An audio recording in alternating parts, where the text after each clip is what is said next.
Bait yang kedua, jadi kalau kita sampai suudzon kepada ulama yang dulu-dulu, maka kita bisa terancam siksa neraka. Bait yang kedua, dudu nang pangkat, yo dudu dunyo. Sejane ulama ngajak menungso. Jadi tujuan ulama mengajak kita semua jadi orang baik itu bukan untuk mencapai pangkat dan bukan untuk memperoleh kekayaan. Tapi apa? Supaya selamat ono ing dunya, ono akhirat oleh swarga. Gitu ya. Di dunia selamat, di akhirat masuk surga. Kemudian yang ketiga, siksa neraka banget panase kanggo aniksa wong kang apa itu?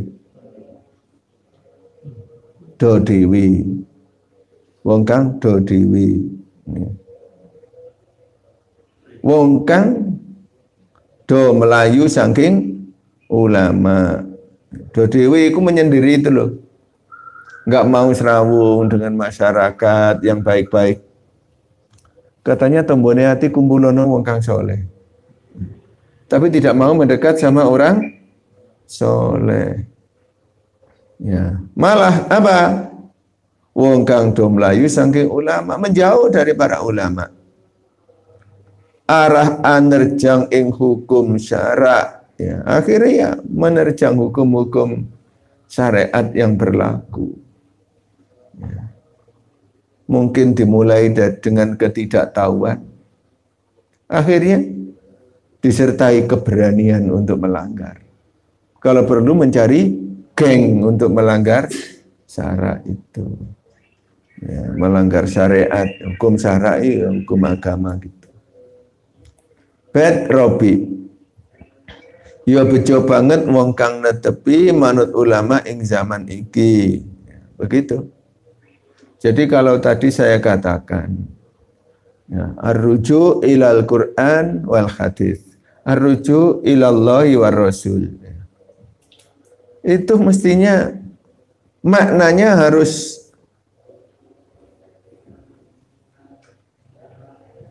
tetap mengikut sertakan para ulama.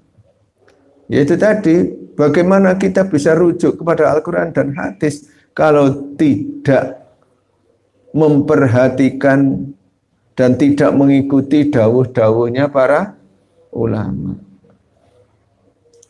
Kalau langsung kepada Al-Qurannya, sementara kita baca Al-Quran saja banyak yang salah, apalagi memahami kandungan maknanya.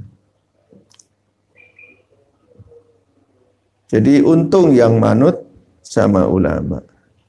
Merangi setan, nguatno iman. Patine teko iling pangeran. Ya, begitu. Jadi kalau kita selalu dekat dengan para ulama, kita tentu diajak menyerang para setan. Di samping itu juga memperkuat keimanan kita. Memperkuat ketangguhan kita dalam beriman. Kalau sudah begitu, maka ya, patine teko eling pangeran dengan menyebut Allah, Allah atau la ilaha illallah.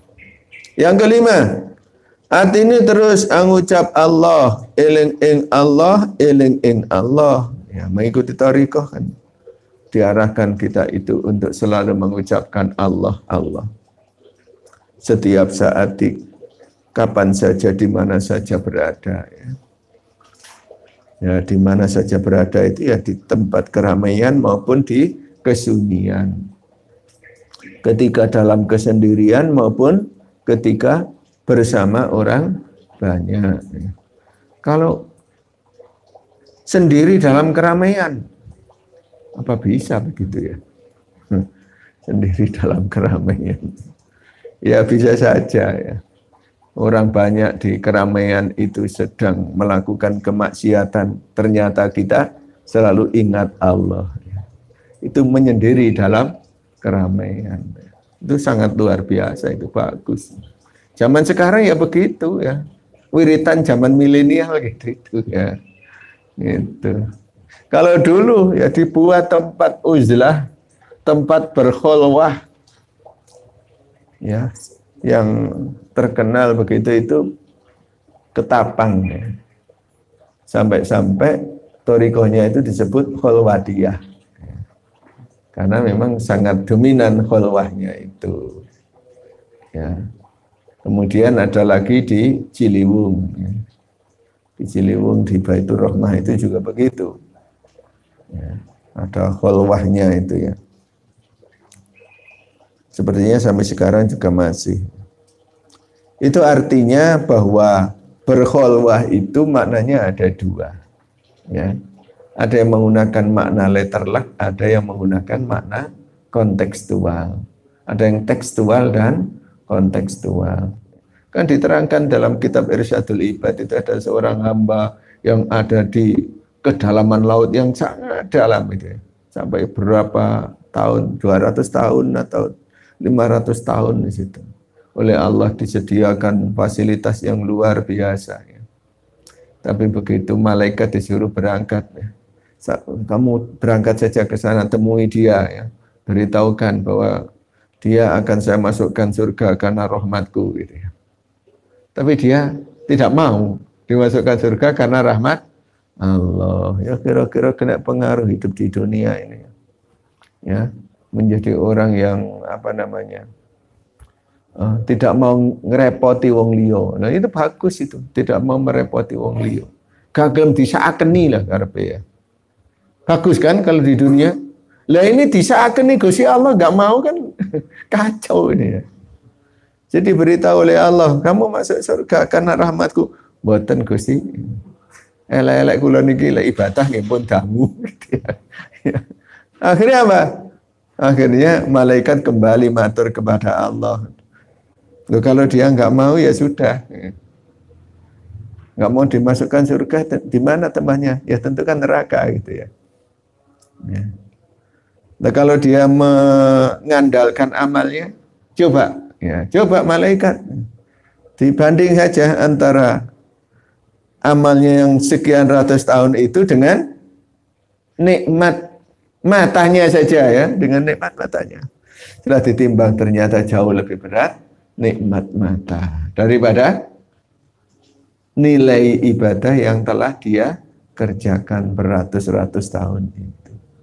Jadi karena rahmat Allah, ya, makanya sangat beruntung orang yang walaupun banyak dosa tetapi masih sangat percaya dengan rahmat Allah, dengan kasih sayang Allah. Dan lebih beruntung lagi tidak pernah berdosa, banyak ibadah, ya. Dan semua diyakini bahwa itu semua terlaksana karena rahmat Allah Subhanahu wa ta'ala. Begitu. Syetani kalah eling ing Allah yaiku aran husnul khotimah. Ya, jadi kalau syetani kalah ya sudah. Mati dengan berhasil mengalahkan setan. Mulane guru aja dimungkir krana gurumu kang mulang zikir gitu. Nah, ini salah satu karya Yahya, syairnya Yahya seperti ini. Pecate roh ilang dikire setane teko bedol imane. Mulane guru aja dimungkir sebab lek guru dimungkir. Ya. Padahal mereka itu adalah yang mengajari kita zikir, yang mengajari kita ingat Allah, yang mengajari kita kenal dengan Allah. Akibatnya apa? Pecate roh, hilang zikir. Ketika roh dicabut, maka kita lupa dengan Allah. Kalau sudah lupa dengan Allah, maka setani teko bedol imani. Setannya yang mendekat dan imannya tercabut. Tapi mudah-mudahan zikir kita, ingat kita kepada Allah Subhanahu wa taala ini terbawa sampai akhir hayat kita. Amin ya rabbal alamin. Soal, Kaya apa hukume wong kang ora gelem nyuwun baiat iku? Bagaimana santri-santri Anwarul Huda kok ono sing gak gelem baiat? Nah, jawabnya bagaimana kalau ada orang yang tidak mau baiat? Hukume wong kang ora gelem baiat toriko nganti mati iku ditafsil. Ya. Salah satu ciri khas orang Nahdliyin itu begitu. Ulama ahli sunnah wal jamaah itu begitu. Tapi saya juga tidak mengatakan bahwa penganut ahli sunnah wal jamaah itu tidak hanya Nahdliyin.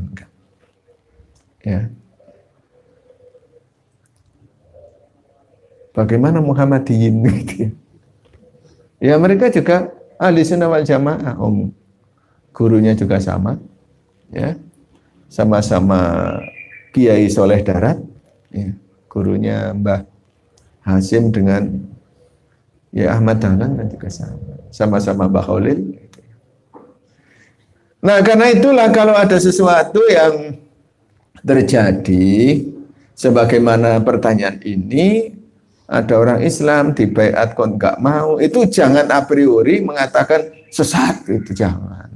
Kita ini bukan golongan orang yang suka menyesatkan pihak lain. Ditafsir yang miturut putusan muktamar di Jamiati Thariqah Al-Mu'tabarah ana ing Tegalrejo Magelang iku haram ya, haram menolak yen sekirane wong mau ora bisa bersihaken atine dhewe saking sifat-sifat matmumat. Jadi kalau nggak bisa membersihkan diri dari sifat-sifat yang tercela, diajak baiat gak gelem, itu dianggap haram menurut putusan muktamar di Tegalrejo Semarang. Ya. Sifat-sifat matmumat kang asor kang winodo munggo syarak kaya pengajai setan utawa kekarepane hawa nafsu lamuno wong mau ora nyuwun baiat thariqah, gampang terpengaruh ya. Pengaruh orang-orang jahat di sekitarnya, masyarakatnya rusak, dan sebagainya. Nah itu salah satu cara untuk bisa tobatnya itu diterima, ikut baiat. Begitu. Tapi kalau dia sudah jadi orang baik, sudah tangguh, sudah terbukti, walaupun tidak ikut thariqah tetapi akidahnya kuat, syariahnya mantap, akhlaknya juga terpuji, tidak ikut thariqah, nggak masalah. Demikian juga kalau kita menjumpai saudara-saudara kita, teman kita dan sebagainya, kok tidak ikut thariqah, sudahlah, nggak usah kita cela, nggak usah kita hina. Ya. Baik. Kaya apa hukumnya ngaji ilmu thariqah iku ya. Satu lagi ya. Jawabannya lamun oleh ngaji ilmu thariqah mau krana arah tazkiyatun nafsi anir radail, tegese perlu kangge bersihake ati sange sifat-sifat kang asor, kang winodo munggo syarak, mongko hukume fardhu ain. Jadi kalau nggak bisa membersihkan hati kecuali dengan masuk thariqah, ya berdoain ya. Tumrap saben-saben wong mukallaf. Tumrap saben-saben wong mukallaf yang perlu membersihkan hatinya. Ya. Karena Kanjeng Nabi Muhammad sallallahu alaihi wasallam wis ngendika talabul ilmi faridatun ala kulli muslimin wa muslimatin. Amri ilmu iku banget fardune tumrap wong Islam lanang lan wong Islam wadon. Saha pangendikanipun Sahibu Bidayatil Aqiya mekaten wa ta'allaman ilman yusahhihu ta'atan sira mukallaf ngaji temenan ing ilmu thariqah perlu kanggo menerakan ibadah ira marang Gusti Allah ya. Jadi kita harus mengaji ya untuk membetulkan ya. Untuk membetulkan ibadah. Ya. Ilmu thariqah untuk, kan ada ilmu akidah, ada ilmu syariah, ada ilmu thoriqah. Akidah untuk membetulkan, agar betul, ya, agar betul. Membetulkan dan membenarkan beda loh ya. Apa bedanya? Biasanya rancu nggak karuan ya. Membetulkan itu dari sesuatu yang salah menjadi betul. Kalau membenarkan, ya memang benar. Ya, memang benar. Ya, dia membenarkan kalau dia datang terlambat. Gitu. Ya memang benar terlambat gitu ya.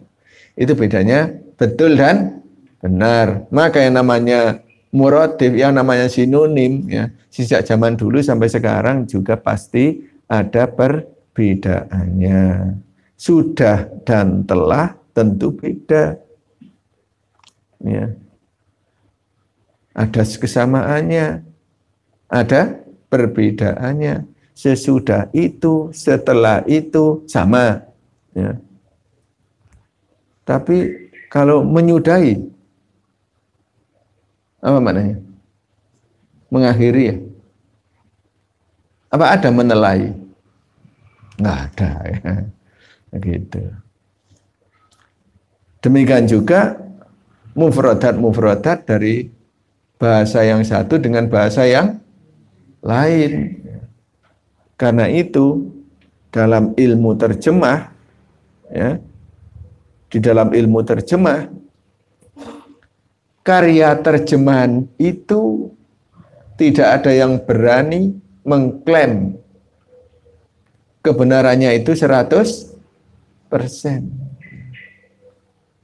Bisa jadi hanya 95%. Di situ kita bisa bersyukur sebagai umat Islam. Karena selama ini kitab suci kita itu diterjemahkan ke dalam bahasa apapun, ternyata acuannya masih bahasa pertama. Itu ya. Terjemahkan dari bahasa Arab ke bahasa Indonesia, acuannya bahasa Arab.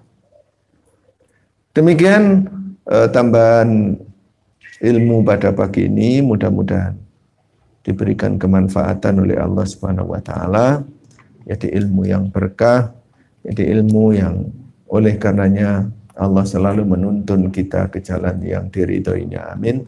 Ya Rabbal Alamin. Al-Fatihah. Ar-Rahmanir-Rahim. Maliki yaumiddin. Iyyaka na'budu wa iyyaka nasta'in. Shiratal mustaqim. Shiratal ladzina an'amta 'alaihim ghairil maghdubi 'alaihim waladdallin. Amin. Wassalamualaikum warahmatullahi wabarakatuh.